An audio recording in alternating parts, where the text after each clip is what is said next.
The Weekend in Jacksonville is presented by Stonecore on Phillips Highway, your one-stop choice to beautify your home. With pavers, stonework, outdoor kitchens, fireplaces, pergolas, and more. Stonecore, we do outdoors better.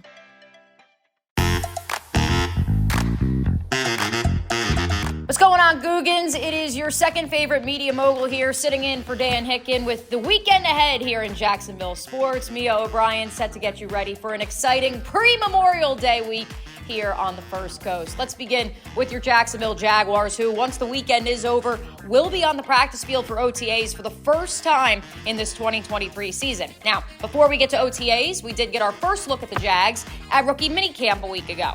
When we looked at those rookies, my biggest takeaway: Tank Bigsby. People surprised.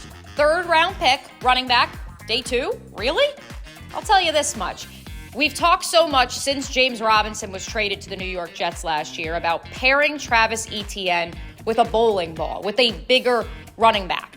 I watched Tank Bigsby a good amount when he was at Auburn, but had no idea that this guy does indeed fill that void. He is the same size as Parker Washington, the slot wide receiver the Jaguars drafted out of Penn State, and Yasir Abdullah, granted the undersized edge rusher out of Louisville, but a guy that many people expect could compete on special teams, if not for a role on the defensive side of the ball this fall.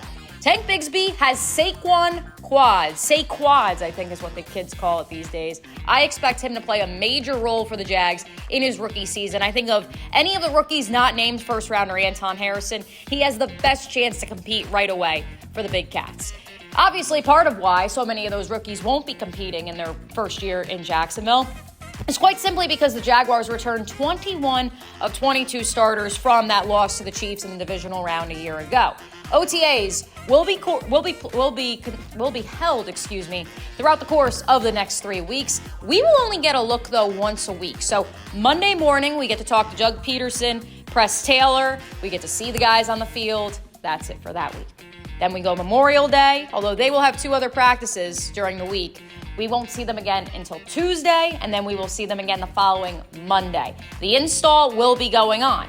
In case you missed it earlier this week, Coach Campo revealing to us on XL Primetime he had a very nice conversation with Press Taylor, the offensive coordinator for your Jacksonville Jaguars, in which Press said to Coach Campo, as they get this install underway, his biggest takeaway is that it is no longer about scheme, it is about Trevor Lawrence. What Trevor likes, what works for Trevor, is what is going to work for the Jaguars. It sounds super elementary, but when you consider where this franchise was 2 years ago, where Trevor, the predestined generational talent, was having to compete for a starting role, it's a huge step in the right direction, and moreover, it really speaks to the continuity of this staff from last year to this year that surrounds Trevor Lawrence. Number 16, potential MVP candidate in 2023.